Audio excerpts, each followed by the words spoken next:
everyone, Chris Callaway here with Callaway Classics. We're a classic car and truck dealership located in Marshall, Virginia. We specialize in 60s and early 70s American cars and trucks, but we also deal with some other newer specialty vehicles and some niche 90s and early 2000s Japanese cars. One of which we'll be showcasing today is a Toyota Supra from the 90s. And if you came here for classic cars, don't worry, we'll have more videos of those coming out, so just bear with me for this video. I just want to showcase some of our other interests that we have and let you know that we do buy Japanese cars. So if you do have one, or if you know anyone else that does and they're interested in selling it, please drop us a line. All of our contact info is on our website. You can call us or email us and we'd be happy to discuss and talk to you about purchasing your car. So that being said, let's take a walk outside and see the car that we're working with today.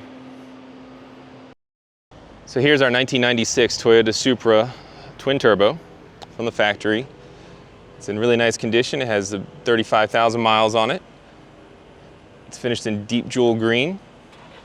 It's a factory color you can get from 95, 96, and 97.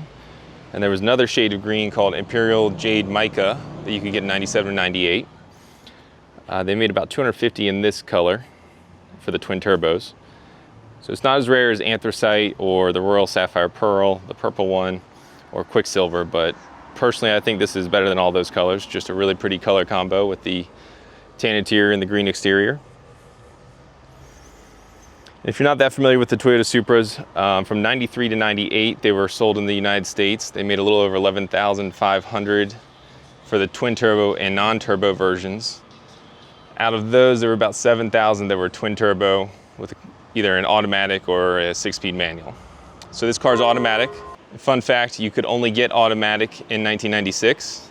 I believe it was due to the OBD2 requirements for the manufacturers. So Toyota didn't have all their emissions and everything together to make a 6-speed manual work with the OBD2.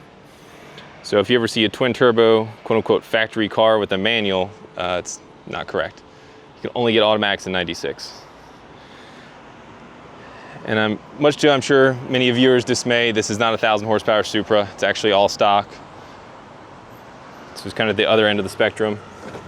You know, everyone has a high horsepower Supra on the internet, not this one. But pretty much everything's there from how it left the factory. It's original paint. Used a paint meter on this to check everything. And now everyone these days wants to see the VIN tag. It has all its VIN tags on the quarters, the fenders, the hood, the trunk, all that good stuff, the bumpers. Sit down in the cockpit here.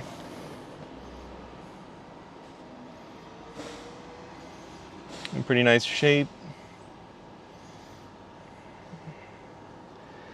Like I said, no major frills, nothing going on for it except the fact that it's just an unmolested car.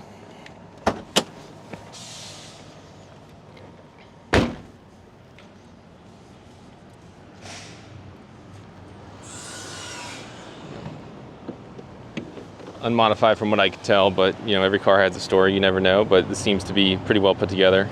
It's a little dirty underneath the engine bay, haven't given it a good detail yet, but it's a factory 2JZ GTE, so that's the twin turbo version. It's a non-VVTi. You can tell, one of the easiest ways to tell is the valve cover. The color of that, the more blue colors are the VVTis that they got in Japan and certain models. Oh yeah, there's the VIN tag that people talk about, and then you got your VIN tags on the fender there in the back. And just having your VIN tags present doesn't guarantee that the car's never been repainted. I've seen plenty of cars that have had repaints, and there's nothing wrong with having your car repainted. It's just depending on what someone wants to buy, what they're after. Some people want original paint. One other quick note about original paint and original body panels and stuff like that, when you're looking at these cars, is I found there's actually, I don't know how well you can see in the video, but there's original spot welds up in here. One, you just want to see if these are cut or not.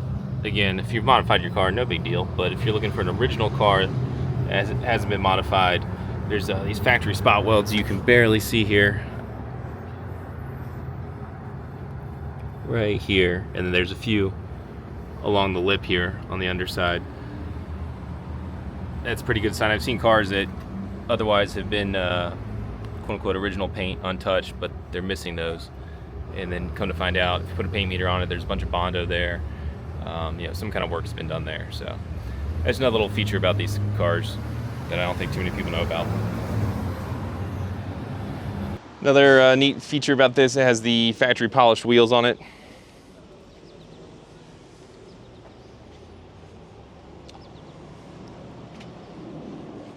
And this is also the S1 series, the Series 1.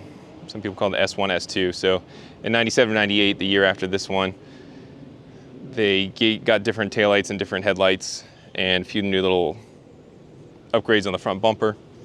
And some interior pieces are different. The steering wheel is 3-spoke. And yeah, that's about it for this car. And thanks for checking out this video. If you've got any questions about the car or want to see more of this, just let me know in the comments. And we'll get back to our regular scheduled program of muscle cars and American trucks after this. But thanks for joining me on this and indulging my personal passion for these Japanese cars.